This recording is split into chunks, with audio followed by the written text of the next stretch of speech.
What's up, guys? Welcome back to my channel. So today I'm going to start a new series called My Rejection Stories. I'm going to tell you guys some of the best / worst of my rejection stories, and then you guys figure out which one was you guys like the best.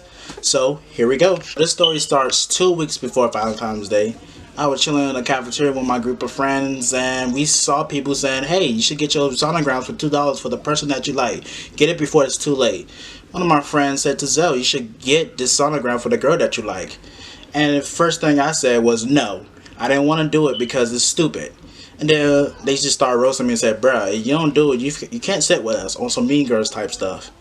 And then I said, "You know what? I'm going to do it. I'm going to get this girl a sonogram and she going to fall in love with me." So I went up to the desk, signed my name, signed the song, and the class period I wanted to sing the sonograms to.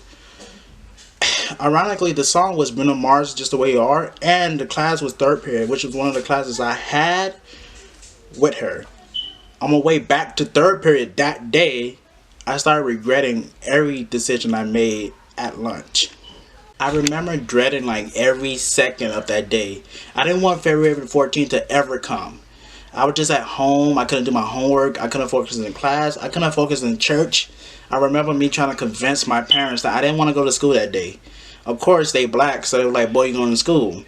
Anyways, my group of friends, they were just half of them was supportive of me, like, "Zell, you're gonna get this girl. Relax. You gotta have confidence in yourself." The other half, they was like, "Boy, you messed up, and we're gonna record your ass, and we're gonna roast you afterwards, bruh."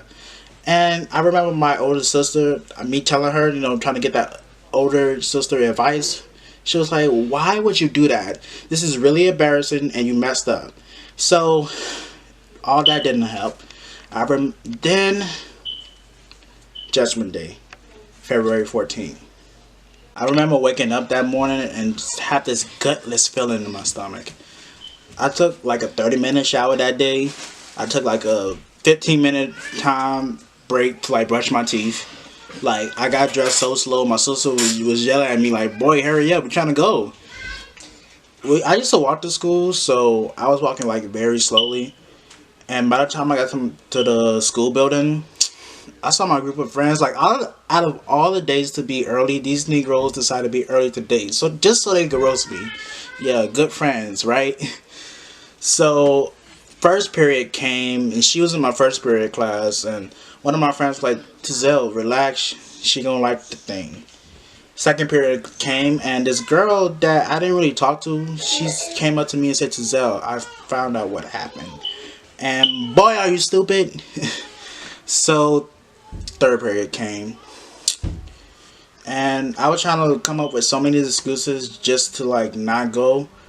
I was going to like skip the whole period, but then something just came to me like, "Tizelle, just go for it, alright? What's the worst that can happen?" So I went to my class, opened the door, sat down, and for the first 5 minutes, everything felt peaceful. I was talking to one of my homeboys, and I was like, "You know what? It's gonna be good today." As soon as I said that, the seniors came in, and they said, "Sonogram for blank." And there was 2 girls in the class with the same name, so thank God the other ones wasn't there, because that would have been some drama. And they called her up. They said, "From Tizelle," and I was like, "I thought this was anonymous." I thought it was anonymous, and they was like, "No, we said your name." So they was singing the song, and I was so nervous, I was just standing up. It was so awkward. I'm like, "This is great, right?" Look at my friend, and he was like, "Bruh, sit your ass down." I eventually sat down, and then by the time the song was over, like, I had to stand up and give her a hug. Not had to, but I wanted to. And it was like really awkward. She was like, "Oh my gosh, why did you do this? I didn't really feel you." And she didn't say that, but I felt that what she said in her head. And I didn't ask her out that day, even though I would kind of had the vibe that she was like, "You should talk to me after class," but I didn't. Fast forward to the next school year, I messaged her on Facebook like out of the blue. I was like, "Hey, you wanna like talk after school?" And she was like, "Cool." So I remember that day, like, okay, this is the day. I waited a whole school year so I can ask her out.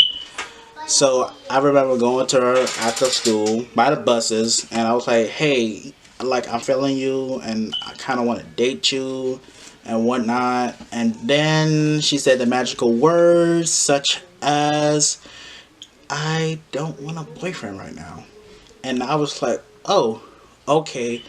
But in my head, it was like a huge atomic bomb just blew up.